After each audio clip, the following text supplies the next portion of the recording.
Hey gang, we are in Hillside, Illinois at Peter Troost Monument Company, and we are with none other than Frank Troost, the owner and proprietor. Legendary company here. It goes back to the 1800s? 1870.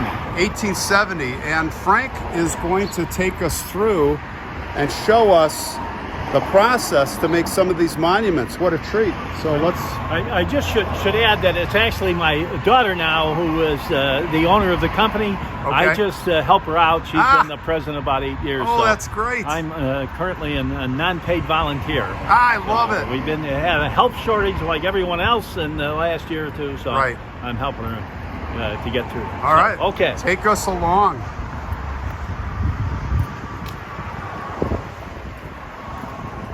You have offices, and you're all over the country, basically, mostly here in Illinois and Wisconsin.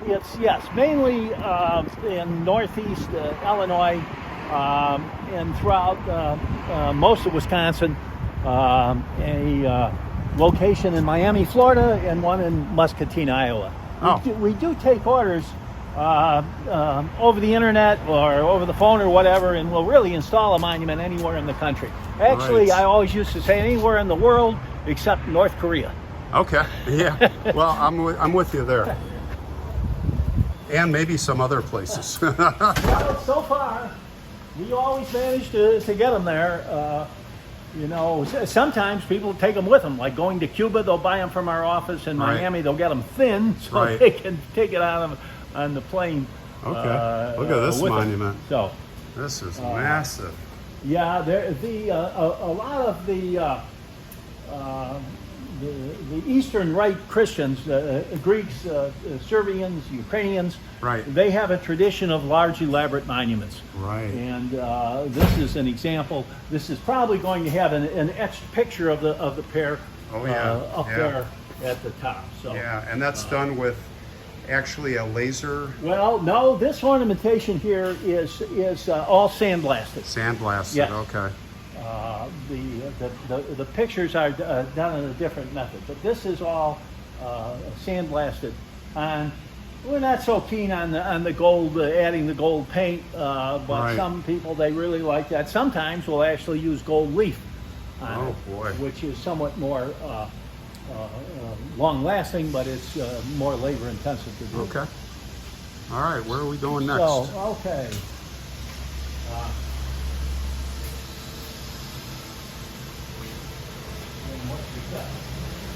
Wow, look at this.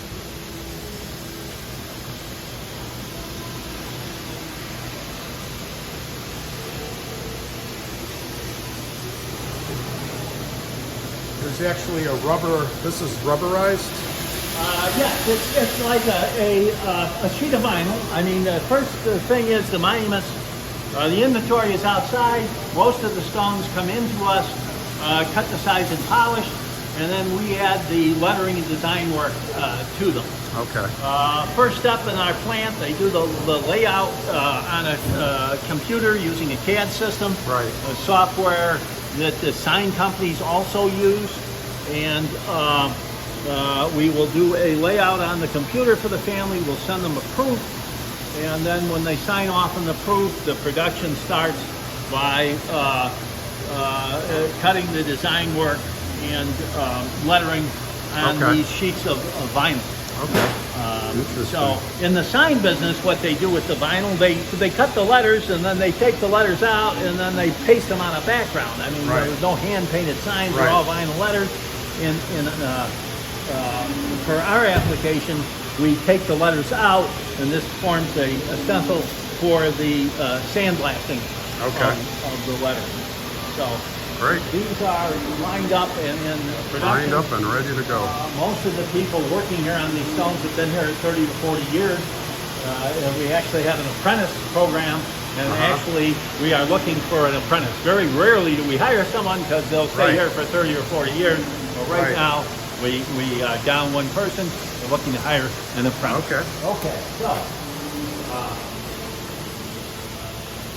we sell more and more statuary on monuments, particularly popular are angels. That's the back of the angel. You can see in the on the front. Most of the monuments with statuary, they are carved in China. China. So, yes. Now we could do it here. We do have a sculpture, but it's very time consuming, and it's more efficient and less expensive to have the basic carving done in China, and then our sculptor goes over it when it comes in to detail the face and hands, make it a little more attractive. Wow. On the early days, an issue we had with their sculptured figures, they had Oriental features. Well, they figured it out real quickly. That was not what we were looking for. So now they do a very incredible job. Beautiful. Usually we like to give it the extra touch with our own sculpture. Right. So as we move down here,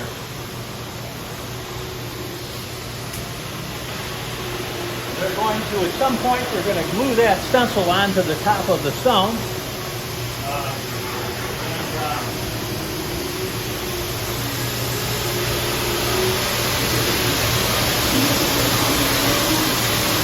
So down here, a lot of times the stones are two-toned. There's a panel in the center, a duller area, and then a polished border.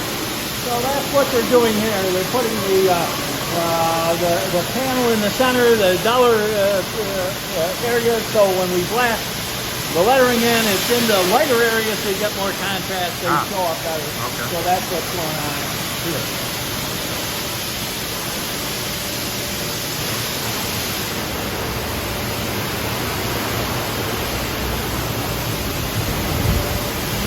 These stones are all ready for the final sandblasting to cut all that design work and lettering into the granite.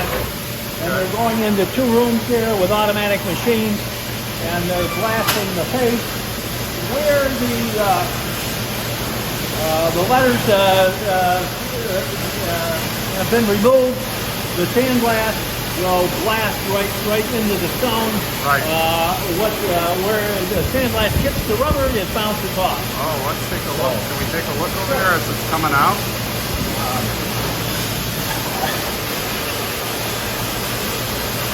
Look at that. Well, he's probably doing some setup on that. I think what happened there, that little piece of rubber came loose during the blasting, so he moved it back.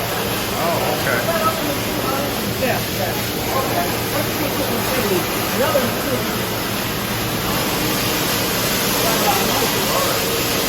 you'll see it running.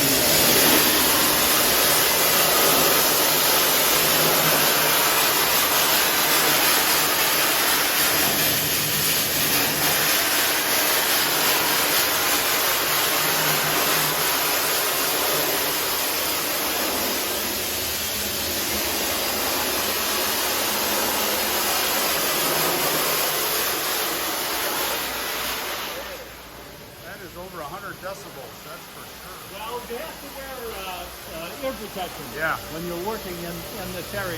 Oh, yeah. In that, I can see that. sandblast room. Now, they used to do that blasting by hand. You're holding a hose, and but it was tedious work, and so they had an automatic machine that does that, and then too you get better quality, you got a uniform depth because it's all automatic. So one thing I just want to show, so we were on the back side in here, but what happens, this is the production side. I want to get it. So this is the production side. Blasting right there. Yeah, that's right here. Wow. Okay, keep going.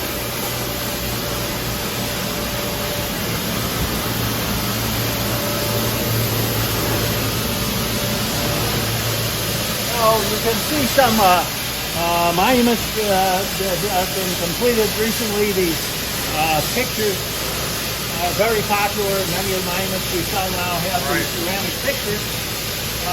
They'll really last to the end of time. As far as we know, certainly 100 years.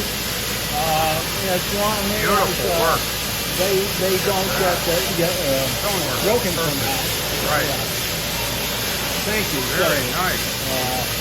Unfortunately today, we usually have our sculptor here working on things, and Right. he also does hand etching, portraits and things.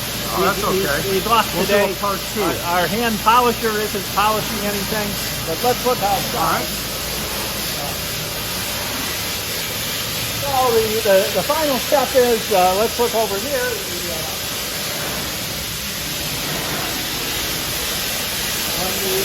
When the blasting is all done, then you're going to darken those letters with a special darkening agent, and then they will peel off that rubber stencil. Right. And then over here, they'll power wash them, get the glue off that was holding the stencil on, Right. and it's ready to pull out the door. Look at that. Very nice. Show you out here some interesting projects.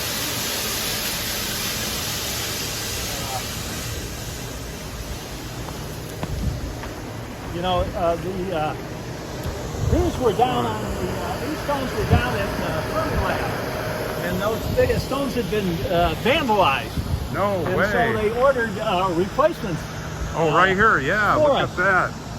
And part of the order is we have to obliterate all the existing lettering from the Yeah. stones we remove. So we're waiting till it's a little slower this winter. So you have to grind off all that lettering. So They you have want to it all take about a obliterated. 1/4 inch or a 1/2 inch off the Yeah. whole face of that stone. A lot of work. Now this You don't stone, slice it off, you have to grind it? we don't have a saw like that. Think of how Yeah. big your blade would have to be Oh my to gosh. cut through You something got to like hand that. grind that? They got a small saw, but remember, we just have to cut it off. Doesn't have to be smooth or anything. Oh, yeah, they yeah, just yeah. wanted to Okay. obliterate it. This is a little interesting. They had this big boulder out there. They thought it was vandalized. It was not vandalized. The stone had cracks in it. Right. You see, there's a crack running right through there. You know, water gets in that crack. And it splits and away. eventually, yes, it freezes, expands, pop that big piece off. So we're just waiting. Somebody, I don't know why somebody found it necessary to vandalize this thing, but they Yeah. did. You could see they Yeah, were they're- breaking out pieces. We see that a lot, of the letter. vandals at the cemetery, especially if it's famous people. Well, that's not. That's not famous, really. That's not easy to do. I mean, No. you've got to have a pretty Chisel. good, You got to have a hammer and a chisel. yes, and you better have one with a carbide tip or something, because a steel chisel it's rather difficult. So over here, we'll show you. We occasionally people will have 120-year-old monuments, and they'll bring them in, and we can refurbish them. Oh, okay. This is one. Oh, yeah, look at that. That was up at Calvary Cemetery up in Evanston. Originally, we were going to refurbish it, but the marble was not in very good shape. The upper parts were all marble. That bottom piece was limestone. Right. And we decided we could just do a recreation. Right. Basically, have it look the same way, make it out of granite, and so that'll last forever, and Right. at a lower price than refurbishing all those pieces. And Nice. there were a certain amount of cracks in them, so we really. And that's marble, right? That is marble. Yeah. Yeah. Are you going to make it out of a replica out of granite? We are. Yeah, Yes. yeah, that makes sense. We're going to use a light-colored granite that So it looks kind like of marble. looks like marble. Right. Nice. And use the same more or less design. Right. And so the customer decided that they wanted to keep the old one. What they're going to do with it, I do Right. not know. Right. Put it over at their Great. at their office. So All right. we can go around to this side, and you'll see. You know, people say, well, they don't use big monuments anymore. Couldn't be Right. further from the truth. Right. We're putting bigger and more elaborate monuments up This is now a than we ever beast. did. So you can see. So you see the This is just getting 4 ready. separate pieces, and Yeah. there are the matching grave markers, Yeah. the family plot. Wasn't keen on the design, but this was a family choice. They wanted Yeah. something configured like this. And, Cool. All right, well, we're going to wrap the video up right here. And thank you, Frank, for taking us on this tour. We're going to be doing some work with Troost here. Great operation, first class. And they don't They don't charge a lot of money. They're very reasonable. So we're going to explore working with Frank here. He's a great guy. Thanks a lot, Frank. Okay, my pleasure. Yeah.